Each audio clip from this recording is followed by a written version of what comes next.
Moi, je voudrais vous poser une question. 65 ans, parce que vous ne le dites jamais, avec combien d'annuités? Mais attendez, juste... Non. Monsieur le ministre, répondez-moi. Aujourd'hui, Bardella. Ne faites pas des pirouettes pour essayer de vous en sortir. Non, mais je vous ai répondu. Si. Vous avez cru jouer au maître et à l'élève avec mes votes au Parlement européen. Vous vous êtes emmêlé les pieds dans le tapis. 65 ans, avec combien d'annuités? Une quarantaine d'années d'annuités. Une quarantaine. Eh oui, 40 ans. Monsieur Bardella. 40 ans.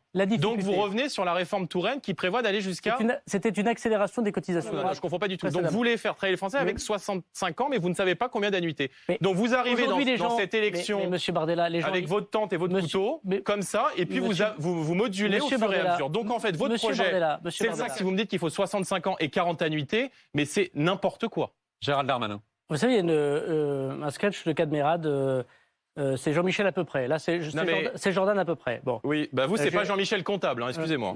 Oui, tant mieux, je ne suis pas comptable. Peut-être que vous êtes venu vous citer la Cour des comptes. On a vu, mais puisque votre seule mesure concrète dans ce second tour, c'est la retraite à 65 ans, si vous ne savez pas la maîtriser, c'est inquiétant et ça démontre votre impréparation à nos concitoyens. Ne vous énervez pas, monsieur Bardella. Et par ailleurs, ne soyez pas méprisant. J'ai eu la chance de gérer pendant 3 ans le budget du pays et m'occuper notamment des comptes sociaux. Peut-être que je n'étais pas un bon ministre des comptes publics, c'est tout à fait possible. Entre ceux qui veulent défendre la nation dans l'ensemble de ses protections, leur modèle de protection sociale, qui veulent défendre le pouvoir au peuple, et puis le camp d'Emmanuel Macron, les mondialistes qui veulent la dérégulation, qui veulent encore plus d'immigration, qui livrent la France à la fois à des prédateurs d'en bas avec l'explosion de la violence, on aura l'occasion d'en discuter, et puis à des prédateurs d'en haut. Ce sont vos amis, les élites, les gens de McKinsey à qui vous avez remis pas seulement des marchés publics, mais aussi des décisions importantes que vous avez prises pendant le quinquennat. Entre 2 tours d'élection présidentielle, se concentrer que de phases. Calmez-vous, monsieur Darmanin, ça va bien se passer. Quand on a une augmentation, c'est très drôle, ça, c'est très amusant. J'espère que si vous êtes au pouvoir, vous laisserez parler vos opposants. Ça paraît pas gagné, manifestement. Je leur enverrai pas les LBD. Vous serez maire. Non, et je vous souhaite... Darmanin, je suis conseiller régional d'Île-de-France. C'est ce que je dis, voilà. L'Île-de-France. On l'a peut-être pas mis sur vos fiches, mais je suis élu pour la 2e fois suite en Seine-Saint-Denis, donc soyez pas méprisant. Ne soyez pas insultant, vous savez, en politique, ça peut très très vite tourner. Monsieur Bardella. Et ce que je note, c'est que vous faites difficilement croire aux Français qui nous regardent que le mépris est de mon côté quand vous avez passé 5 ans à injurier les Français. Les leçons de morale. Mais il n'y a pas de leçon de morale. Je pense que votre bilan devrait vous appeler à un peu plus d'humilité. Je ne suis pas votre élève et vous n'êtes pas l'enseignant ce soir. Vous n'êtes peut-être même pas le ministre ce soir et je ne suis même pas un parlementaire élu en Seine-Saint-Denis. Nous sommes tous les deux des représentants de nos candidats.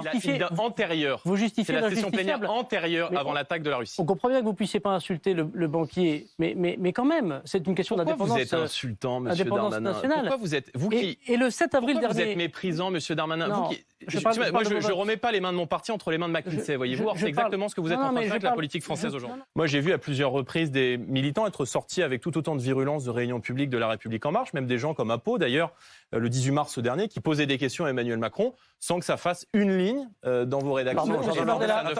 Attendez, c'est 5 ans. Non, mais sur ce cas précis. 5 ans à jeter le discrédit sur les forces. Quel culot, monsieur le ministre de l'Intérieur. Vous avez passé 5 ans à dénoncer, c'est le président de la République qui l'a fait dans une interview à Brut, parler de violence policière.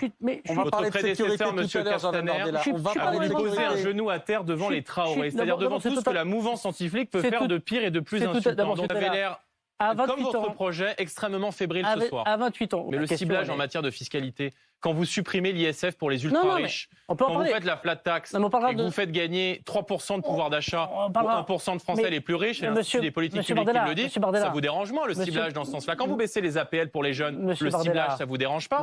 Quand vous augmentez les taxes sur les carburants pour les familles françaises qui bossent, ça vous dérange pas le ciblage? Donc nous faisons des choix fiscaux et nos choix fiscaux, ils iront en priorité vers les classes populaires et les classes moyennes et pour la jeunesse de France. Il y a une injustice parce que vous cassez la jambe des Français et vous leur offrez une béquille aujourd'hui qui se demandent comment finir le mois. Alors nous ferons du pouvoir d'achat une priorité. Nous ferons des économies dans les mauvaises dépenses de l'État, dans l'immigration, dans la lutte contre la fraude, dans les cabinets de conseil privés à qui vous donnez des millions d'euros.